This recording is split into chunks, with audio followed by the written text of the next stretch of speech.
Hey guys, what is up? This is Shirinji. Starting a series of Smite basic guides. This will be a 5 video long series, one for covering each role. And my goal of this is just to have a basic outline of each role for new players to Smite and the meta scene in general. So without further ado, I'll start my jungle guide. So the goal of this jungle guide is to provide some starting items, a clear route, and the first few minutes of your game, the gods that are popular in the current competitive meta, and a few other gods which in my opinion suit the jungle quite well. What it will not do is cover ganking, because ganking is quite situational. I can't give proper advice on when to gank, when not to gank. And full item builds and god guides, I won't be covering those. Okay, so the very first topic is the items, the starting items to buy. Now, generally with most junglers, you buy a Boomba's Mask. The only exception to this is Thanatos, and where you buy a Death's Toll. As for next items, I either buy a Hand of the Gods 2, 1 potion and 1 ward, or the alternative to that, if you want early mobility, is to buy a Hand of the Gods 1, Boots 1, 1 potion, 1 ward. Okay, so as for the starting location and starting route, this will be broken up into 2 parts. I'll start with the Chaos side. As you can see, I'm using my trusty friend Thor here to help me out. And I start off with the speed buff with my solo laner. So we quickly clear the speed buff together. Now this nets a good amount of XP for yourself and the solo laner, so both of you should be level 2 by the time you hit the lane. We head over to the mana count, and as you can see the Chuck doesn't have a Hand of the Gods here, so this is a little bit of a slow clear. Once the blue buff is done, we head into the solo lane for a bit of XP. I stick around for a couple of waves here, usually 1 or 2 depending on whether I want to go get the back camps or if there can be a kill here. As you can see, I get a good double tap on the Hunbarts from the Thor hammer and he teleports to me, so that gives me an easy first blood. I stick around for another wave and I say goodbye to Chuck, and then I head back into the jungle and just clear the camp sequentially. Okay, so now for the order side clear. I'm going to start at the middle camps. After we clear the middle camps with my solo laner in the mid, I'm going to skip the red buff and head straight to the solo lane blue and skewer that for the solo laner.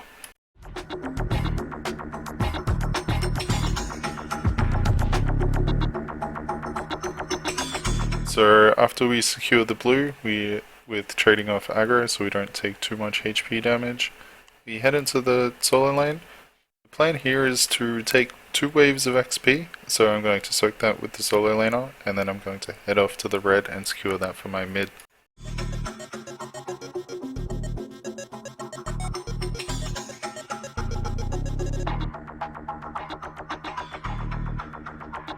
So as you can see, the solo laner cleared his waves faster and he headed over to the red buff before I did. I organized it with him beforehand that we would be doing this.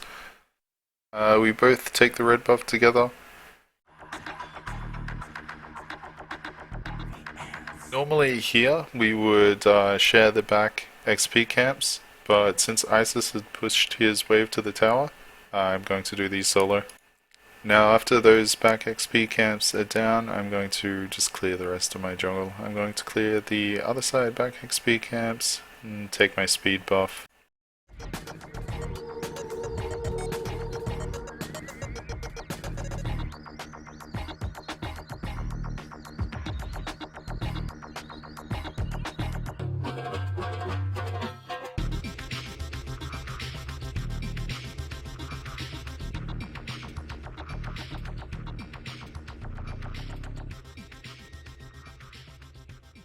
Now this is going to put me close to level 5 after taking my speed buff.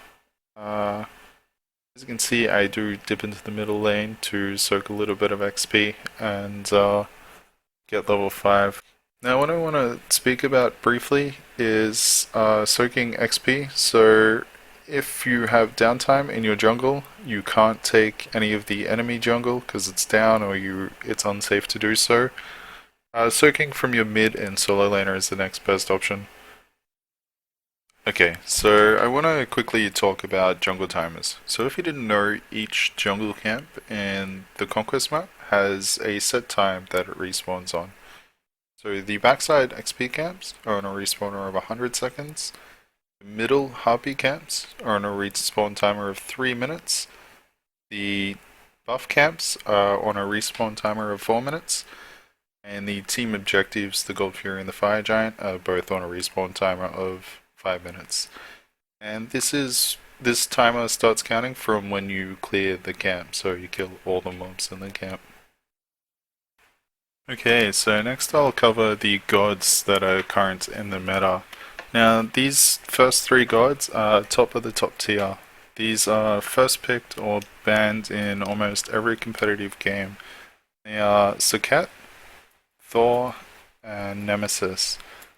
Now, the reason why I like Thor, his strength side, he's got very high mobility, he's got really high CC, he's got some nice early pressure and you can fight level 1. His passive is one of the best in the game for fighting level 1.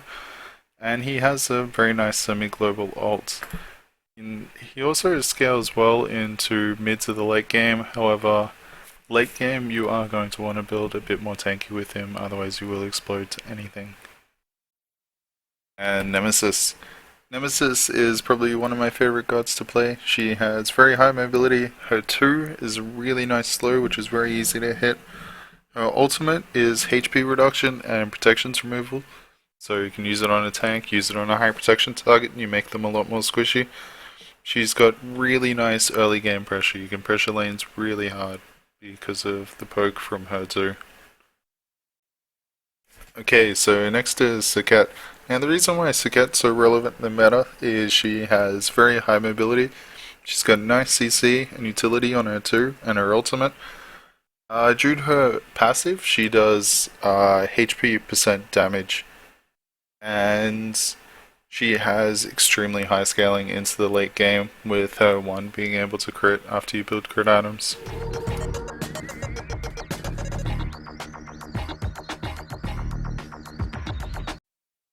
And now for some honorable mentions. So these gods are either new and haven't been seen competitive play. They've recently fallen out of the meta due to nerfs or just changes in playstyle by teams, or in general just pub stomp champions. So my honorable mentions go to Akon because he's new. I honestly have never played him. Bastet, she's got a really nice mid-game pressure kit. Fenrir is quite a nice pub stomp god. Freya is really high damage, kind of a hyper carry late game.